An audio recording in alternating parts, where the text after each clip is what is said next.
mics are hot, so both are recording now. Anything you say can and will be used against you in a court of law. Oh boy, I can't wait. Those But traffic we tickets are finally catching up to me. This was a sting operation. I knew it. I swear, officer, I was only 20 over, okay? You did not clock me going 80. I was going 60. Fake news. Oh my gosh. Dude. Yeah, I think you're just one of the most naturally funny people I've met here on this game. Have you ever done like any like I'm just stand-up or any type of comedy before this? No, the closest thing I've done was like hosting for probably VRCHAT clubs, I would say. It's probably the closest thing I've ever done to that. I've been too scared of having just everyone's eyes on me for like an hour straight. So when I host for a club, I just go up on Stadium for like 5 minutes at a time and give announcements or something, give a nice like little pun intro to the dancers or that all that, but never really gone up on stage and just told jokes because I feel like a lot of them would flop. Gotcha. Have you ever been like the comedian in your friend group though? Like, are you the guy who's always just like bringing the house down? Sometimes, most of the time though, it's kind of just a combination of all of us. It's really just everyone just banking off of one another, especially when I play D&D. Because I see my friend group every week still. Like it's been 10 years and we still see each other every week because we're always playing D&D. We always have some messed up thing going on. We're always laughing at every session we're at. So I just got into the D&D phase. Like my friends have been like super into it and they're like, Theo, you got to join us. You got to join us. I'm like, all right, fine, whatever. I started playing and dude, it's amazing. I love D&D so much. Oh yeah. Bro, it's so, like, tons of fun. It literally, you can just, if you have a day that you're free and you're like, I need to do something on these days, D&D's perfect. It can literally take up that entire day if you want, and you won't even realize it. You'll just be, at the end of the day, oh shit, it's 1 a.m. I gotta go home, guys. yeah, like as an adult, the thing that I hate the most is I don't have enough time to like run around with my friends and like play like make believe. But D&D is like a very sophisticated, educated version of that, where you get to just be silly, be fun with your friends, have a good time, and make this like make believe story together. And I think that's so cool. But Plasmafer, I gotta know, who are you? What kind of character do you play in D&D? Oh man, okay. Really, so most of the time when we come up with a campaign, I see the roles that everyone else is playing, and I'm like, I'll just take whatever role no one else is playing and try to meme it somehow. And I usually build the balanced characters. I don't min-max things because I'm just like, I don't want to give the DM too much of an issue to make a good campaign or a good boss fight or something. Because if you min-max, then they're like, you give them a boss, and usually you two-shot them or one-shot them, and you're like, oh. But I fill the role it's not taken. If that's not the case and we don't know anyone's roles, I usually just meme my first character and try to get him killed just to see it, so I can see how everyone else is doing. But sometimes it doesn't work out. Sometimes I'm stuck playing the character I tried to kill because of, well, he fits so well in with the group. So I'm like, well, okay, I'm keeping him alive. Oh my gosh, dude. But like if you had your choice, your base pick, what race you go in, what skill tree you go in, what are you playing? Ooh. Race, I'd probably just halfling bard because you can do so much without being the main target in combat or anything like that. Bards just you can go off the wall with so much stuff with bards. You can be super creative. They can go a magic casting route. You can go pure just charisma route. You can go all over the place with them, and you can open the door for a lot of funny interactions as a bard. Because like a bard, oh no. My bard was stupid and decided he wanted to go try looting some house and break into. He gets caught. He could talk his way out of it though, so he won't go to jail. Dude, it's so funny you mentioned that. My first D&D session was a one-shot. Ended up being like 5 nights, but it was a one-shot. And I was a halfling rogue. Changed that up. My second time through, this is a full big playthrough, I am a fairy bard. And you are absolutely 1000% right. My favorite part of the game is running my mouth, is just absolutely obliterating people. Vicious mockery is my bread and butter. I try finding the best ways to make fun of somebody just so I can roll for damage. Yep, it's amazing. You just roast someone, they can actually die from it. You're like, damn. Ooh, spitting game so hot here. Yo, I'm so about it too. Like all of my other friends are taking it like super seriously. They're super in their characters, and all of them are these very stoic, heroic types. And then you got me, who's just running my mouth, shooting the shit every opportunity I get, dude. It's so much fun. And if you get into trouble, you got the big heroic figures to protect you. You just run behind them. You're like, get him. Bardic inspiration, get him. Yep. And it plays so well too, because I'm like a fairy, so like I'm just like out there like pestering people, picking fights, and then having my squad go in and roll through. That's perfect. That every squad needs it. Yeah, man. How long have you been? So you said you're playing D&D for like 10 years? Yeah, I started. Well, it's been almost 10 years, but I started back in 2016 when I went to college, and then like, we started a group up there on campus, and then we just like as we got older and people graduated, some of us dropped out, we just transferred it to someone's house, and originally it was like my friend's grandma's house, but when she passed away and then someone had money and got his own house, we're just like, okay, we go there now. Nice. So it sounds like you've been through the college route. Like, what does Plasmafer do for a living? Like, you in the workforce now? Like, what's life like for you? So don't give me too much. Don't boost my ego too much. I'm a college dropout. I didn't finish my degree because I was like, this is wasting my money. I was going in for computer programming because I was actually pretty good at it. But when it came to like wanting adventure or something in my life, computer programming was not that route. It was just sitting at a desk. Because I remember like what made me really just hate it and was the final straw that broke the camel's back, you could say, was I went to an internship with a web development company. And I was so bored out of my mind. I was like, I hate this. I cannot do this for the rest of my life. But it's the only thing I feel like I'm good at right now. Shit, I don't know what else I like.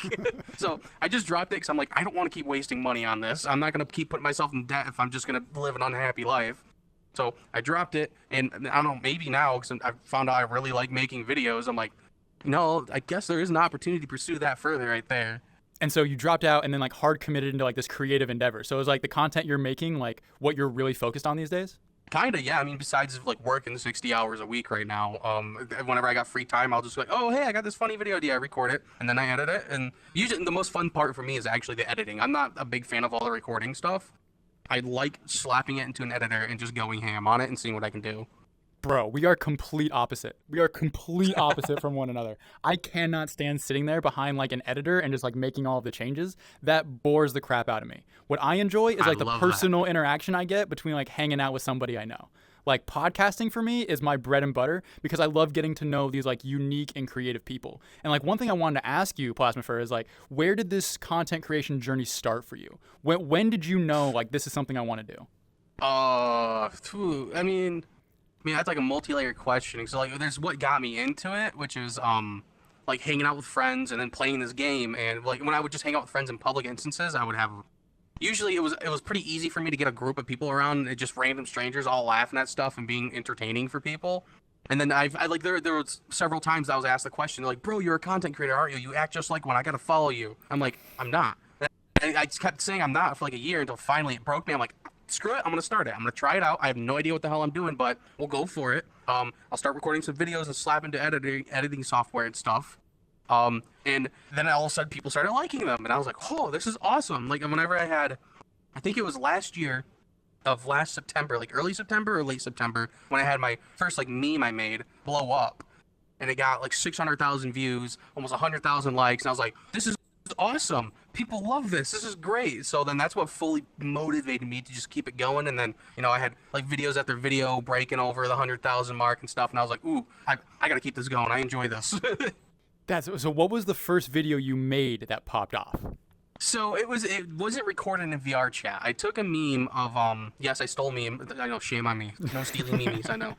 But it was back when Johnny Cage, when the new Mortal Kombat came out, when the Johnny Cage meme was going around, and it was when the camera was panning over everyone because they were watching something going on, and he had his phone out recording it, and then they put a song by it was, I want to say it goes Down Like New York City. That song, I always forget the name of it is, but they had that for the drop.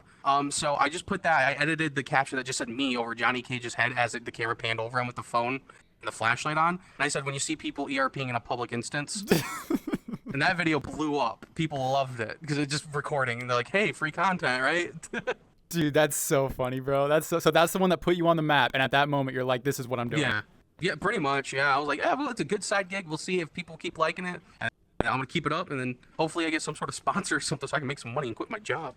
Yeah, there you go. That's the dream, right? So that was we're talking like a year ago. Like you're 1 year in. You're this popular, making all this content. Plasmafer, what have you learned over that time? Well, I learned a lot about editing and trying to keep up with the algorithm. I've learned that you don't have to get along with every content creator. You don't have to like every single one of them. Everyone's different. You don't have to. Like, it doesn't mean you have to be enemies. You just don't have to like. Okay, like if you meet someone, just like, okay, you're not gonna be my friend, but like I'll tolerate you. And we're adults. We're mature. I hope.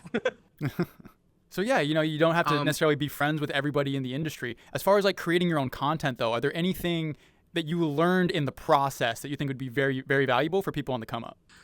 Yeah. So not everyone is all like, especially if you go into the comedic field, you have to expect stuff to flop. Comedy is way harder than it looks. I had to watch. I'm still learning this too. I've watched like 2-hour-long lectures on YouTube about people just like telling you how to be a comedian, but that's for stand-up comedy, but it does translate to video creation as well. How to make a proper joke and everything. So if you don't properly lay out your joke and all that, it's gonna flop. It's all the stages to go through. That's probably the biggest thing I've learned is just how to put more of a funny emphasis on a punchline, the timing of it. I wish I knew all that beforehand. I didn't, and I had just joke after joke flopping. But now I'm kind of just used to it, and I'm like, if it flops, it flops. But most of the time, people like it generally. Nice. So I heard a couple things there. One I heard is being funny is difficult, and if you're going to be funny, you're going to have to deal with flops. You're going to have to deal with taking L's from time to time, if not most of the time, and just to find those good nuggets of what really resonates with the audience. But beyond that, you also got to be a learner too. You got to think that you don't have all the answers, and going to YouTube and using resources out there to find out what lands for, let's say, stand-up comedy, which might have a lot of translatable skills to something like what we do here in TikTok. Oh yeah, yeah. It definitely does translate to it. Obviously, there's certain things with like video pacing and everything that's completely different that none of these comedians will teach you about. They'll teach you about joke pacing, but video pacing is entirely different. You have to have certain movements to keep the audience eyes on the video, keep it watching. Yeah, again, with you have to expect the video. I'm sorry, I'm losing my train of thought here. ADHD's kicking up with me. But if you're gonna get into comedy, just expect your joke to flop, because that's how you're gonna learn from it. If you expect everyone is gonna laugh at this joke every single time, and you're gonna be upset that the video's not doing well, you're not gonna learn from it. You're not gonna better your jokes for the next videos or anything. It's just gonna keep flopping and flopping, and then you're gonna give up. Yeah, and I think that's the biggest thing. Too many people give up too soon. And with that, I don't know about you, Plasmafer, but I'm seeing a lot of new startups here in the TikTok VRCHAT space. There are so many content creators now versus, let's say, like a year ago. Oh yeah, like Scarlet Raven had a PMA meet and greet a couple months ago, and before there was already a lot of people, but it didn't seem like that much. I think we had 4 instances, I think, at that time. I don't remember exactly. There was 4 instances of the PMA meet and greet when that happened, and it was a bunch of content creators and fans. This time there was 5, and this time I was flooded. I couldn't move from my spot like almost the entire event because someone was always coming up to me. I was like, oh, hi, hello, yes, yeah, sure, we can take a picture. Like, I wanted to go talk to other content creators I liked, but I just couldn't move from my spot. So it felt like there was just so many more people, and they're like, oh my god, I'm a small content creator, can I have some advice? And I was like, I had to give like 50 people that night advice on making a video, and so I'm just like, but most of them I just told them, like, if it's comedy, learn the timing of your punchline. That's the best I could do in the short amount of time I could. So I'm like, I can't go into depth about it. There's so many people here. Oh my god. It was rough. There was a lot of people there. I was not expecting it to be as big as it, but it definitely opened my eyes to the amount of people that are getting into making content in this game, because it has so many accessories available for you for free too. You don't even have to pay for all the fancy stuff that we got, like full body tracking, all that stuff. You could literally, if you know friends that are full body, you can just be on desktop and record them if you want. I mean, go for it. Yeah, 100%. And like, honestly, the PMAs really changed my perspective on my own content. Like, I'm sure you got a similar feel. You sit there, you create a piece of content, you push it out into the metaverse, and then all you get to see are numbers attached to it. Like, you don't get to see the people behind it. You don't get to see the faces behind it. So when you go to these really big meet and greets, these gatherings, and all of these people are coming up to you, you're like, oh my God, like my content's actually reaching people. Like, it's a really humbling feeling, isn't it? Oh yeah. You realize how many people like are looking up to you and using you for like either guidance, or if they see a way you're like, if someone's really delving into editing and they see a way how you did a certain shot, and they'll try to replicate it and put it in their own way and stuff. It's all, and you realize that like, oh my god, people respect me like this. Oh damn, I gotta watch what I say. Right? You want a picture with me? With me? Yeah. Really? Sure. Yeah. No, I'm flattered. Yeah. No, get in here. Right? Go for it. Yeah. Totally what it feels like. It's crazy, and I totally know what you mean. And like, if I have one message to anybody in the content creator community, large audience, small audience, whatever have you, it's that all eyes are on us right now. Everybody's watching us. These kids who are on the come up, they are 100% looking at us and what we are doing. Like, we got to be the absolute best role models we can. We have to have all of our I's dotted and all of our T's crossed, because if we make one mistake, we're making it in front of 1,000 people. It's 1,000-fold every time we slip up. And you just see creator after creator falling into these pits of just absolutely horrendous behavior. And I'm sure you have some examples yourself.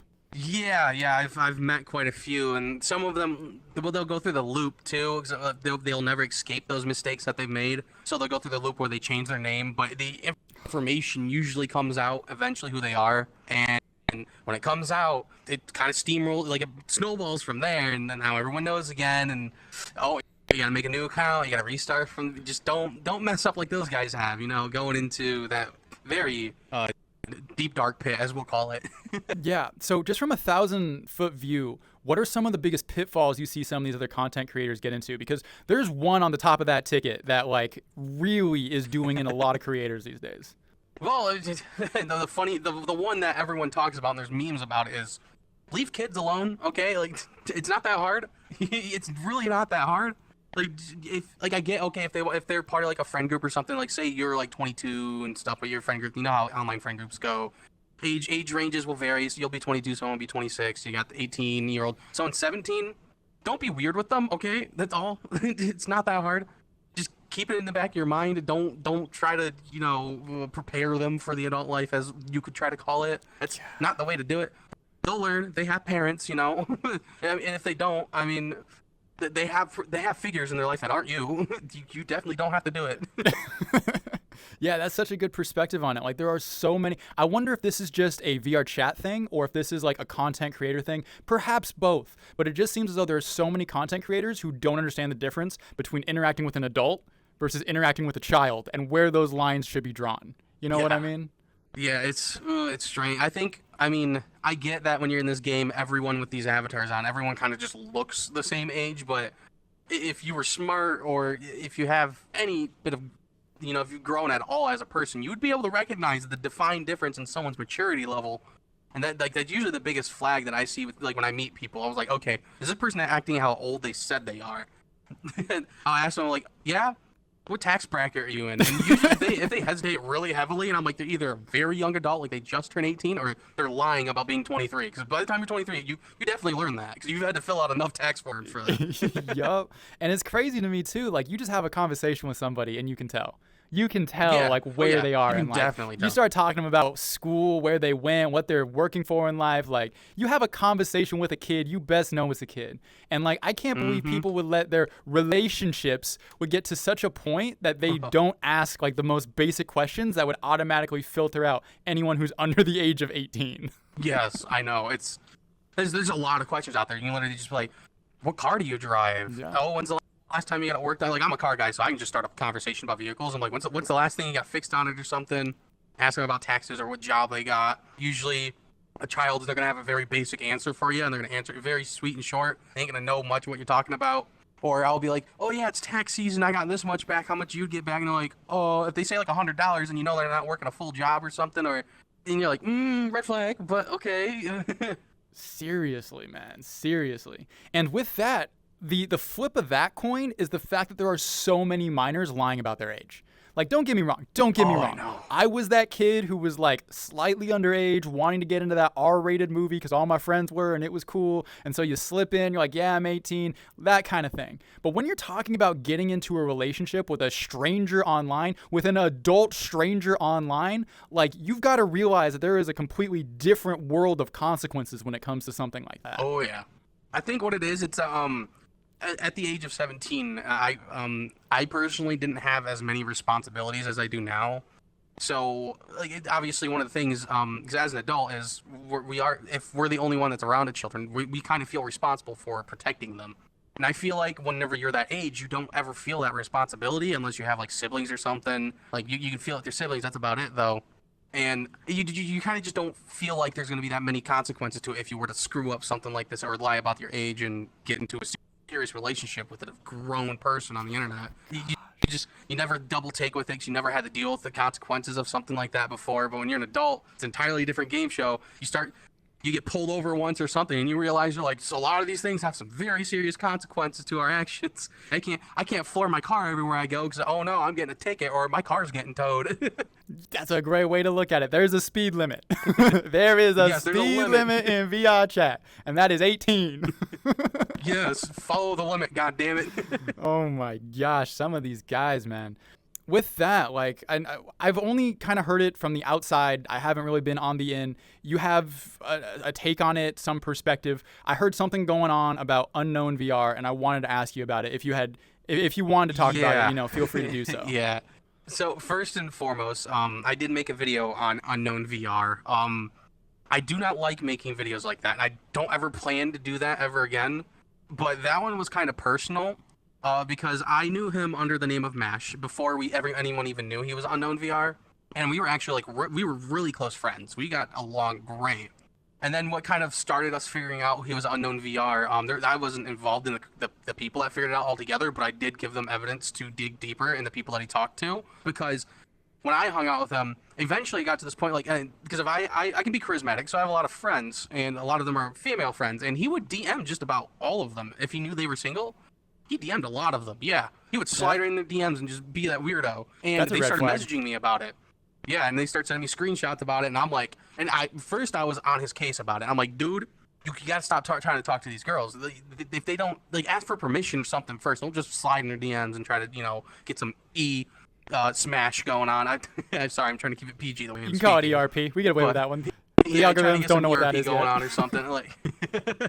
But and like people that are around us, they've seen me do this to him before I knew he was unknown. I would constantly tell him, like, you got to leave these e-girls alone, dude. And then part of me was like, okay, I've just got to convince him that e-girls ain't it. Leave them alone. Trust me, they're going to give you problems. And that seemed to work for a little bit, but then he kept doing it. So while I was in the middle of digging deeper and I sent someone some evidence, I also got sent the evidence that he was admitting to being unknown VR. I didn't know who unknown was at the time, though.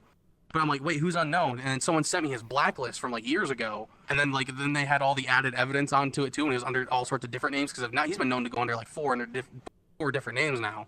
Wow. And I saw there was the way he spoke with minors, how he's had several relationships with minors from ages like 14 to 17, and he's a 20-plus-year-old man. And I'm like, oh, this is awful. So then obviously when I found out, I hit him up, and I'm like, yo, is this stuff true? And his first response would go, no, they're saying I'm someone I'm not. I swear I'm not him. I'm like, and then I sent him the screenshot of him admitting it, and I knew it was his account because I was literally talking to him on that account. And he's like, and he just blocked me. He didn't give me any explanation. He just blocked me, and I'm like, okay, well, yeah, it's definitely you. And then it comes out, and then I saw he deactivated his TikTok and everything, and I'm like, well, it's out now. It kind of sucked out. It sucks to lose a best friend, but also like it sucked that he did all those things in the past, and he was a terrible, terrible person who took advantage of people time and time again, but kept telling people, oh, I've changed. And I'm like, this is just awful, dude. And he was gone for a couple of months, and then he came back, but under the same name. But the day before he came back, he started DMing me on TikTok, and he's like, I would really love it if I could come back, you could support me, stuff like that. And I wasn't putting up with it, because I don't do people that mess around with kids like that. I do not. No. You stay the hell away from me, okay? And I basically just told him, he's like, I want to make an apology video and stuff so people can try to accept me back, know that I've changed. And I'm like, all right, here's a way to show me that you're on route to changing. Make an apology video and talk about the things you did wrong. Admit what you did wrong. He didn't do that. He just made an apology video just saying he did a wrong thing, but he never mentioned what he did. And he just was super sad. And I'm like, he's just baiting for views. He just wants people to feel bad for him. He wants people to pity him. So I comment on it, and I'm like, I'm ashamed of you.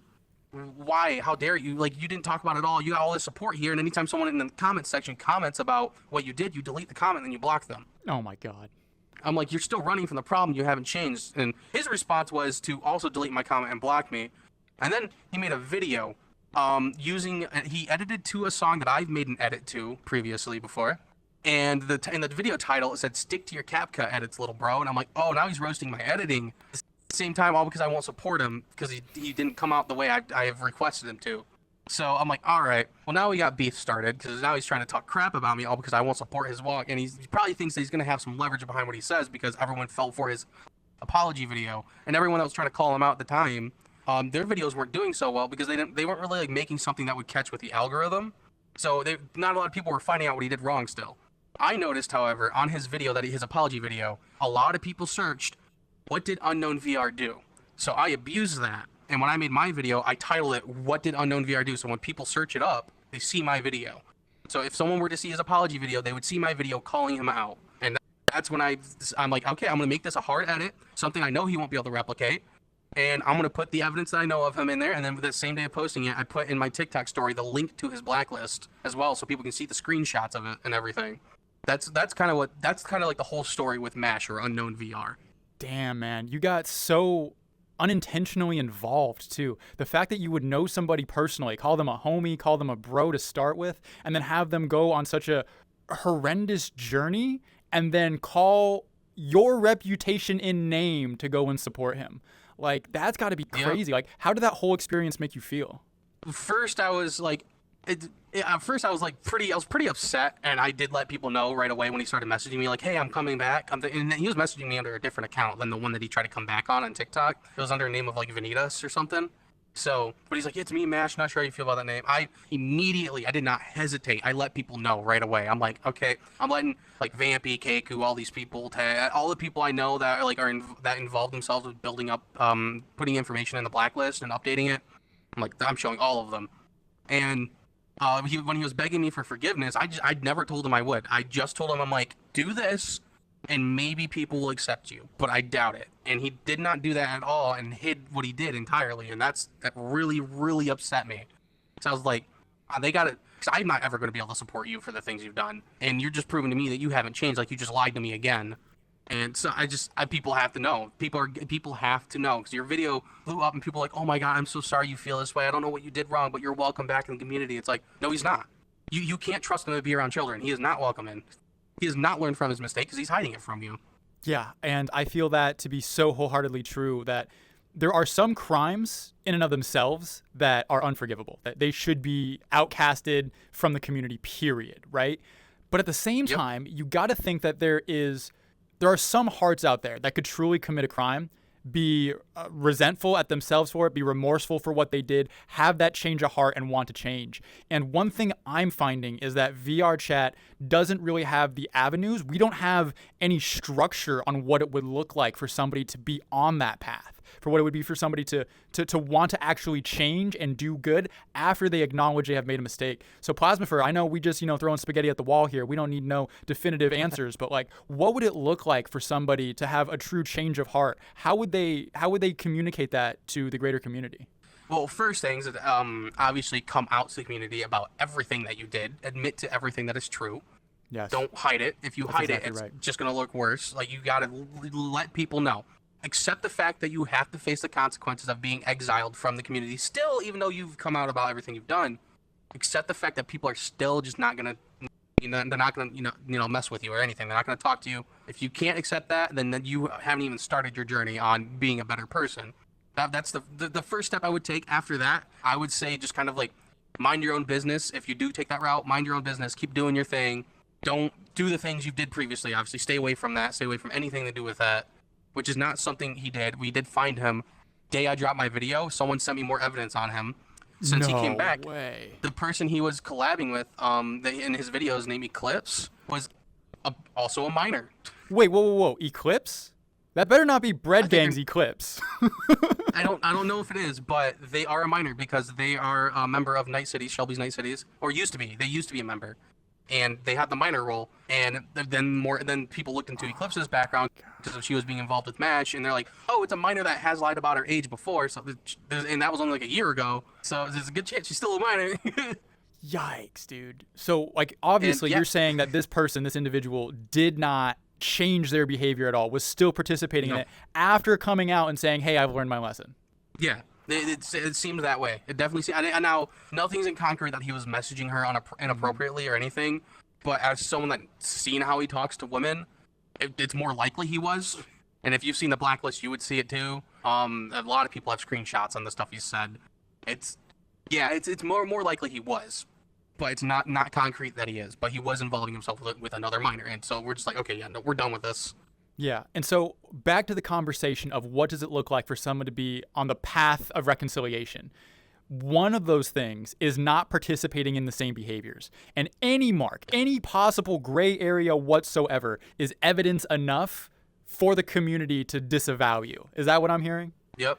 It's usually like in like, not saying the law is always correct, but in legal grounds, say like you're a convict, an ex-con that came out of prison, but you're not allowed to have guns, but you go and get a gun anyways, and a cop finds it on you, you're still in trouble. Granted, you didn't do anything wrong with it though. Like you just went and got one, but you're still in trouble because you weren't allowed to have it, and you were on like you've been in trouble with it before. Or sorry, pew pew machine. I should. Pew, pew. We can get it in My post. bad. But I totally understand that. And another point that you brought up too, which I wanted to make a note of, was before he came back, before he like really made his apology video or anything, he was calling on the people he knew to come and support him. Where I feel as though if you've committed a crime such as that, you need to earn that respect back from everybody around you. Mm-hmm. You can't just go out and ask them for it. You need to go and earn that. Do you resonate with that? Mm-hmm. I definitely do. Yeah, they need to show that they're worthy of you coming back and you supporting them coming back and stuff. What he definitely did not show at all, and it really upset me even more than it should have, especially because I used to be his friend, and I'm like, wow, I can't believe I like this guy. Good Lord. But yeah, you definitely need to take the steps to earn it. You need to accept the fact that people aren't going to support you just right from the get-go. Say you went to prison for violent crimes or something, right? And then you get out. Yeah, accept the fact some people are going to be scared of you. They're going to be afraid of you. They're not going to want to be around you. They're not going to feel safe with you. You have to show them, and you have to earn the respect back that they feel safe with you. Yeah, and it's that respect that needs to be earned. Like at that point, you're like in the minus, and you need to have acts of goodness and kindness to build yourself back up to that reputation. It ain't free. It certainly ain't free. And just because you say you're sorry, just because you say you're sorry doesn't mean you actually are. And people are weighting your actions so much more than the hollow speech that comes out of your mouth. And yet I see that again and again with these apology videos, man. We've probably seen 100, if not 1,000 of them on VRCHAT TikTok at this point. But it's only those who truly have that change of heart who I think are going to be accepted back in the community. Yep. Just don't mess up as badly as he did so many times as well. So the more times you mess up, the less believable it's going to be. Yeah. So let me kind of recap that and let me know if I'm missing anything here. So like if you've committed a sin, even some cardinal sins out there, right? And there are lesser ones that this applies to as well. First off, you got to be repentful of what you did. You have to show that like you feel bad for what you've actually committed and that you are going to have a testament to not do that in the future. You're not participating in behaviors that are going to condone whatever action it was. You're not even going to leave yourself open to any gray areas because in doing so, you can be implicating yourself in some dirty, dirty things. Beyond that, you need to earn the respect of the people around you. It ain't free. You can't just go back and expect everyone to treat you the same way they have been before. No, you need to earn that, and that is going to be through your actions. Am I missing anything there, Plasmafer? No, I think you got it all down to a T. You said it better than I ever could have. Well, I'm glad we had these opportunities to like have these conversations, man. And I thank you for having the courage to sit here and talk about it. I know it's hard and I know it's not your style of content, and I hope people don't see you only through that lens. But one thing that I keep seeing over and over and over again in this community is problems like this come up, bad actors being bad actors, causing problems. It's gossip in the town for a week, and then next thing you know, we jump on to the next problem. There's no solutions. Yep. There's no path of reconciliation. There's no conversation of how we should be reacting to these moments. And I just want to use this as an opportunity to explore that. And so I just want to say thank you for opening up about it. Oh, yeah. Well, I'm glad that you were curious about it. I mean, a lot of people have asked me about it, but it's been a kind of personal subject to me. And I'm like, I feel like I can't really, if I go into this, I'm just going to rant to you.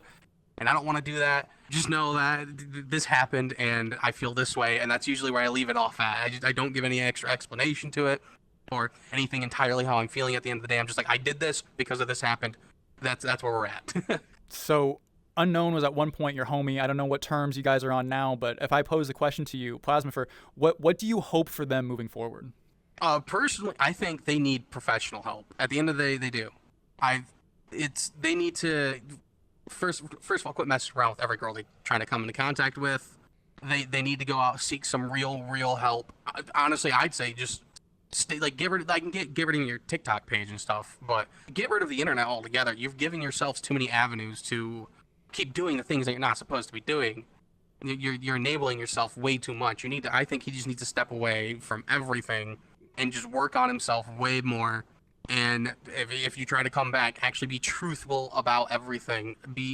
Show people that you know what you did wrong. You know exactly what it is.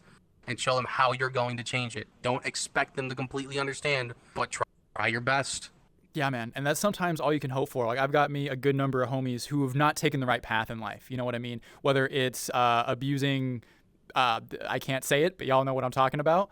Or even going into the very minus less than 18 group. You know what I mean? Like I've seen a lot of people go in those directions and it has not ended up well for them. Even just as the guy who's just Mr. Player trying to hook up with as many girls as he can, like even of legal age, like that, those people don't even end up with the best lives. And it's these self-destructive behaviors you see in your friends and you're just like, man, what I would give to pull those demons out of you, what I would give so that you don't have to participate in those behaviors anymore.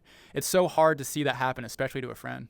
Oh yeah, it's painful to see it, and then sometimes when you try to help them, it seems to be too late. They're too caught up in their ways, and then now you're stuck with the guilt. Because I mean, like if they just keep going down this hole, you're not going to want to be their friend anymore after that. Because they're going to try to drag you down with them or something, and it's a painful thing to witness. It really is.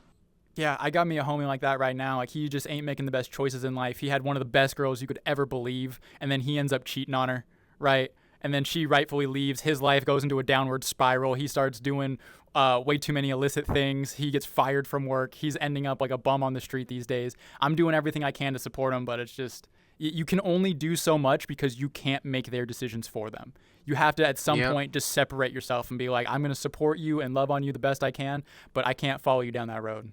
Yep, you can't try to enable them or anything either like that. You just hope that they learn from their mistake. They eventually learn and they better themselves and to not make the mistakes that they have made again.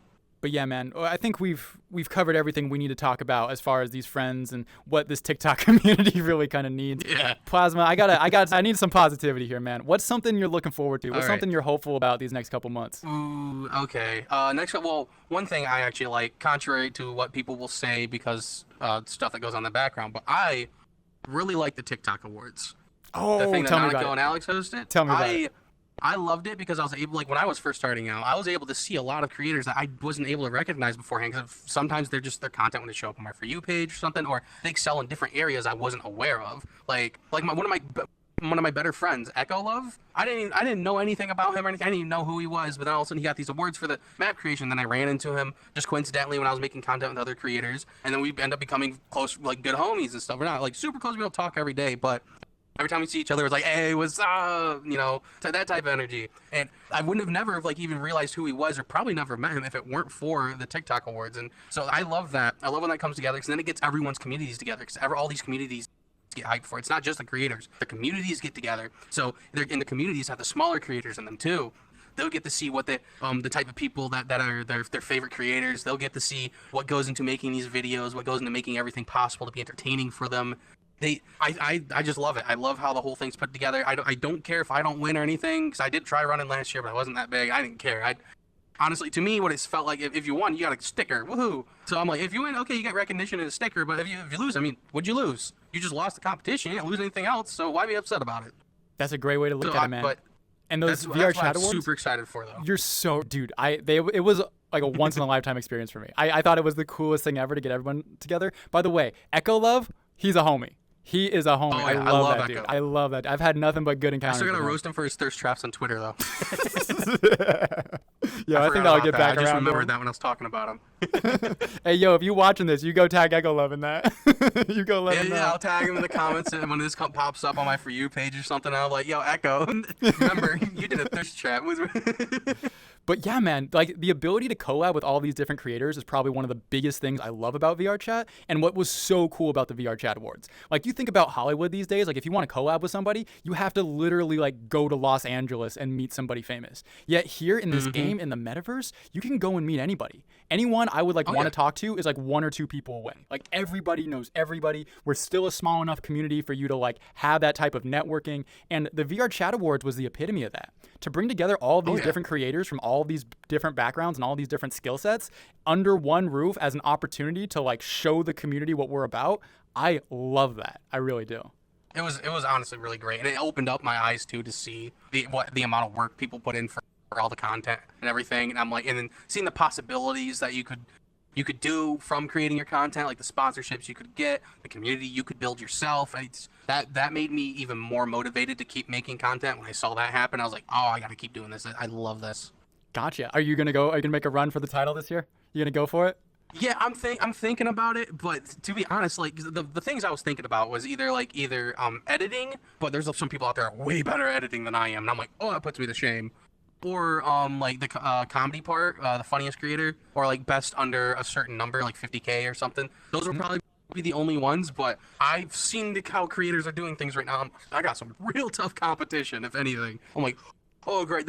At most, the only thing that could give me an edge is the fact that I am a charismatic person, so I have have a network of people, and if I were to reach out to them and tell them, hey, I'm running for this spot and stuff, they could like, you know, show it off in their servers or something. That's probably the main edge I got over these, because some of these people are just too damn funny. I can't keep up with that, and some of them are just too damn good at editing. I can't keep up with that either. I'm like, oh my god, I don't know. I don't even know if I'm gonna make it to the final stages in this one.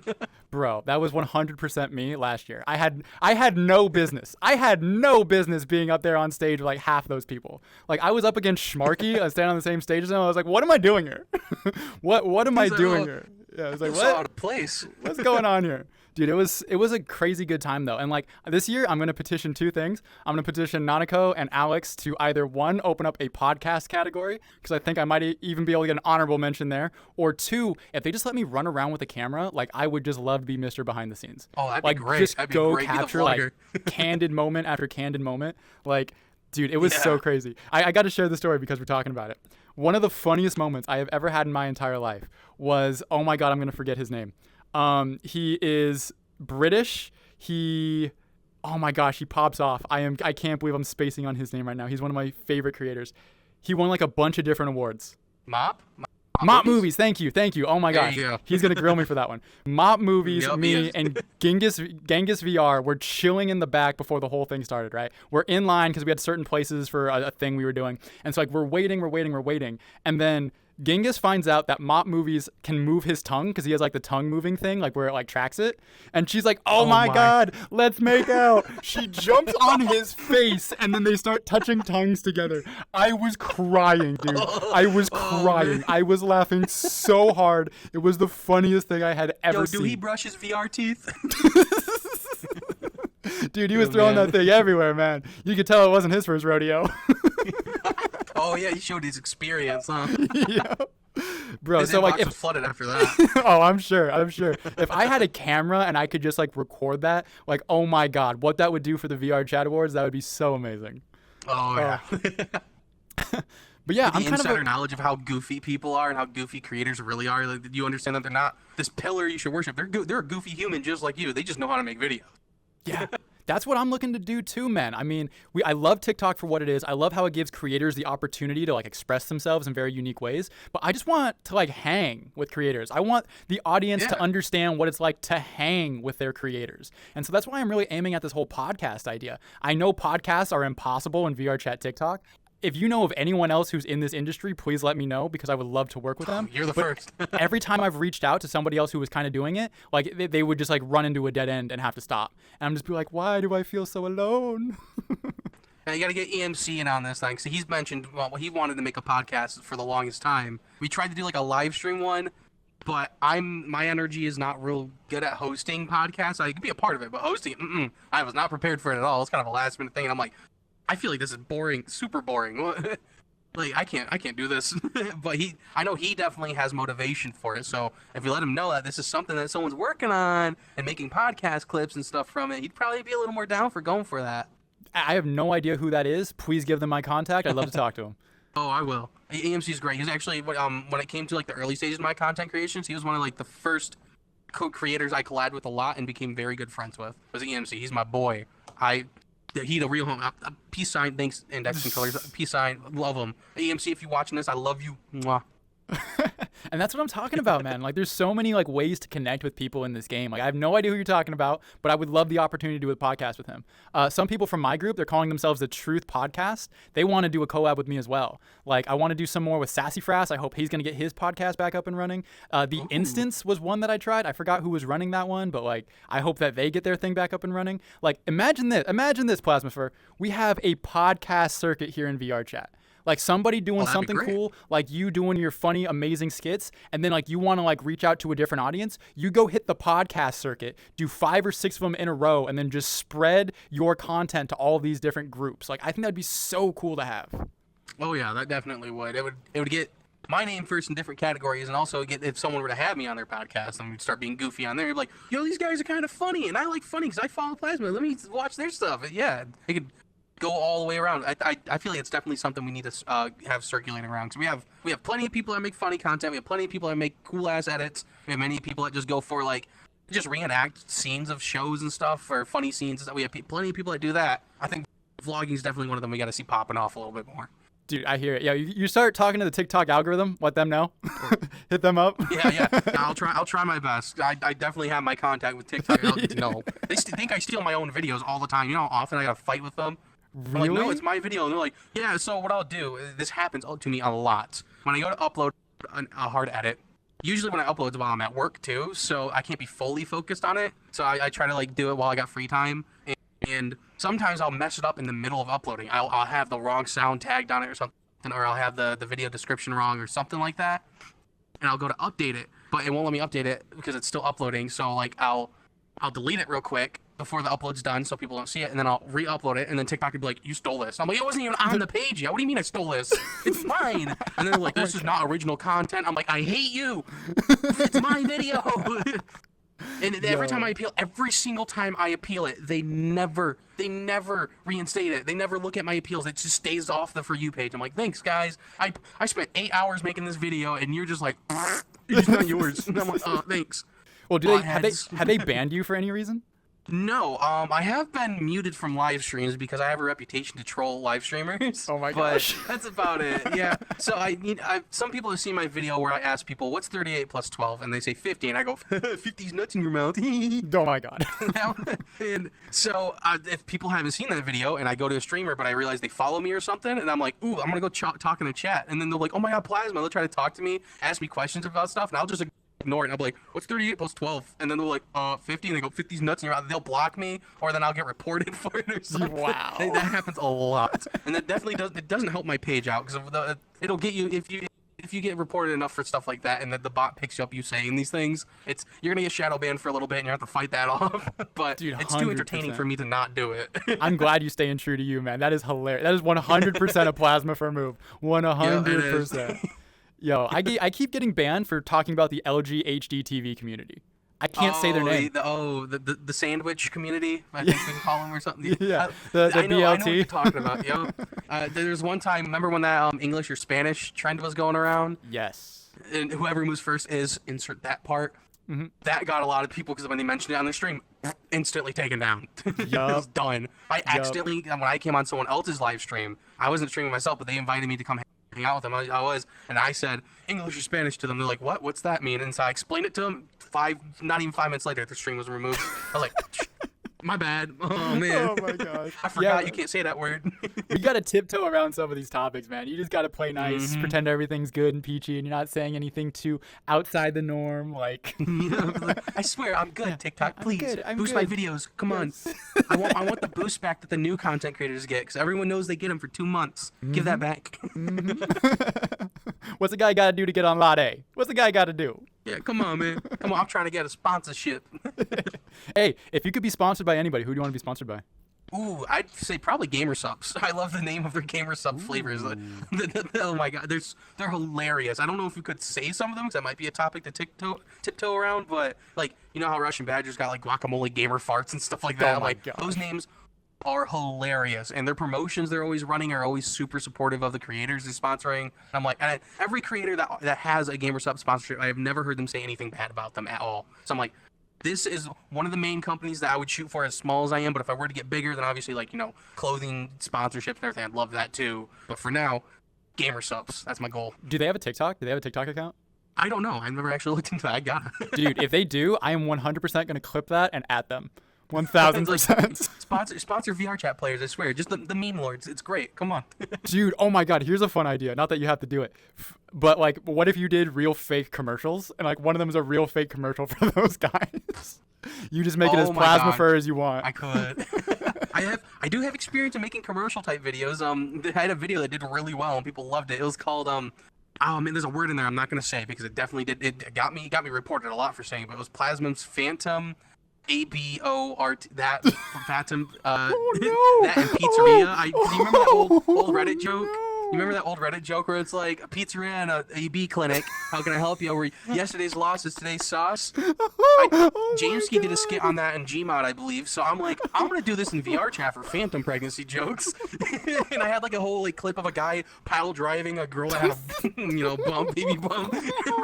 You had someone crying in the pizzeria. They're like, "Will you come in with a full stomach?" And then he's pile driving and leave with a full stomach. Oh my god, I'm dying. I already have the experience doing the commercials for it. I think I could definitely do that. Oh my god, dude. I'm dying right now. That's so funny. That is so funny.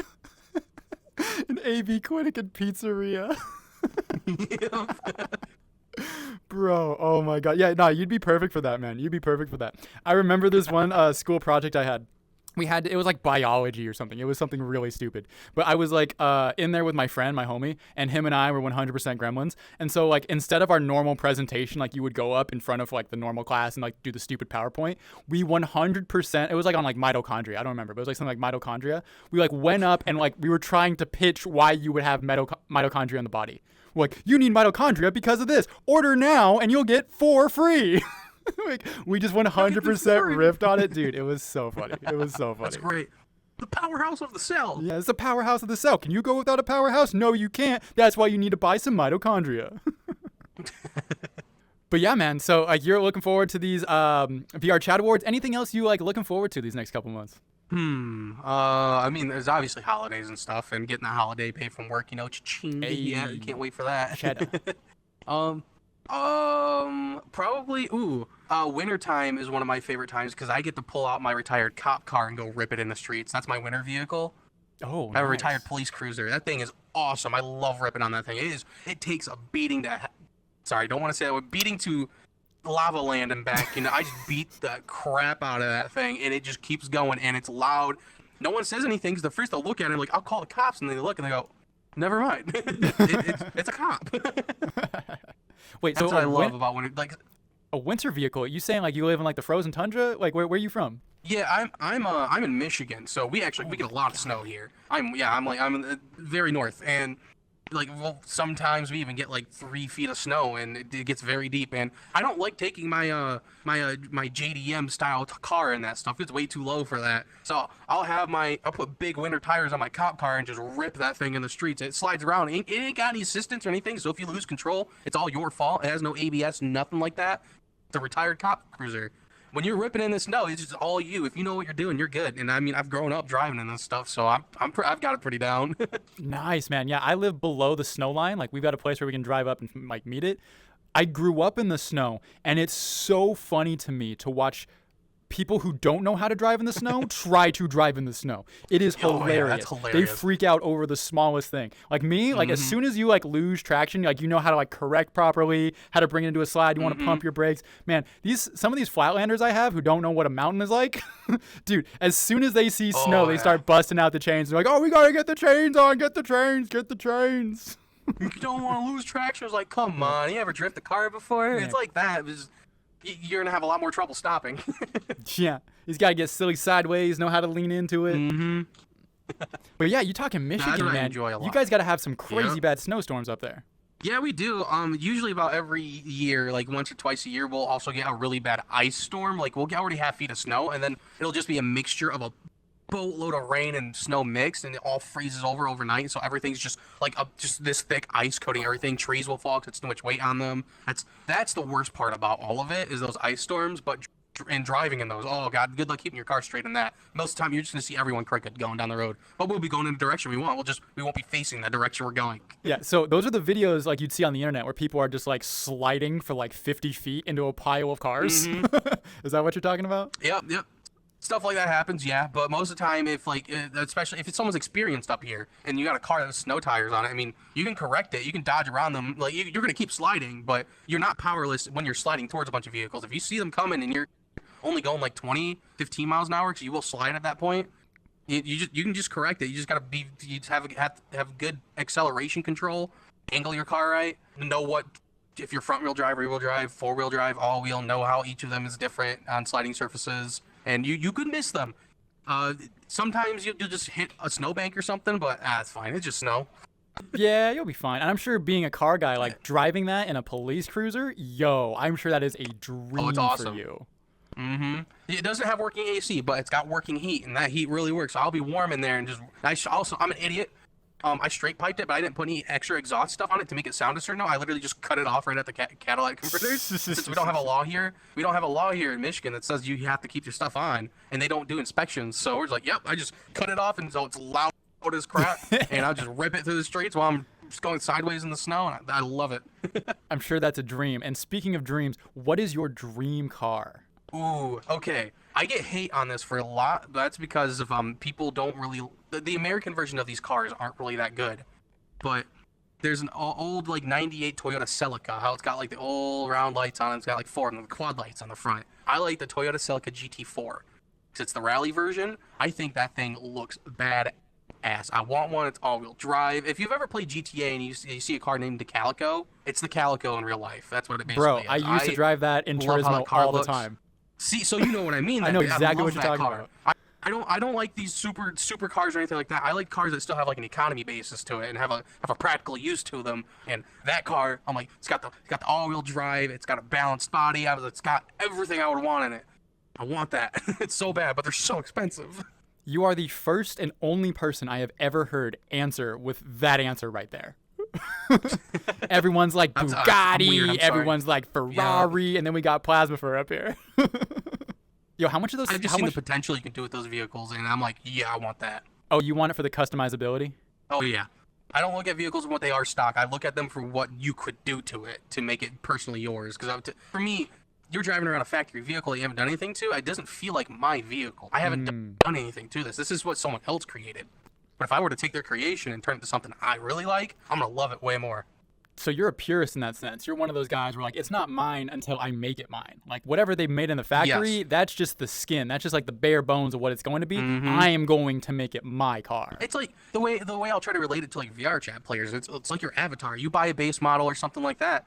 It doesn't fully feel like it's you, right? But then you start adding your customizations and everything to it. Now you're really in this and you're wearing that avatar all the time. And that's how I try to relate it. It's like once you start putting your own work into it, your own ideas into it, you're like, this is me now. I'm comfortable like this. Dude, yeah, nah, I'll take that for what it is. That being said, Plasmafer, is there anything else you want to say? We chilling out here on a podcast, having ourselves a good time. Message to the audience, is there anything you want to say? Message to the audience. Ooh, yes. Motivational time. I'm going to try my best at this, but I'm usually bad at this. The only thing stopping you from achieving your dreams is you not starting it yet. That's all I got. Wise words from the ye old Plasmafer. Plasmafer, I just want to say thank you for taking out some time in your busy schedule, hitting up with your boy Theo. You are great on the mic, by the way. I don't know if you know this about yourself, but you good on the mic, my guy. Training. There it is. Where can people find you if they're looking for you? You can find me at Plasmafer, Plasmafer on TikTok. I do have Instagram and YouTube. Don't really upload on there though, so preferably TikTok. Or I do post to Twitter every now and then. It's Plasmafer VT or VR. I forget. I'm gonna be honest. But you'll find me. You look up Plasmafer, you'll find me. You'll find me on there. I'm the only one out there with this name. Dude, you are certainly one of a kind. I'm glad you're in this community. I'm glad you are a flagship role model for everyone else out there. You can be out there, you can be funny, and you can be a good person. Plasmafer, thank you for coming on. I appreciate you spending some time with me. Thanks for having me. Till next time, y'all. Thank you for hanging out.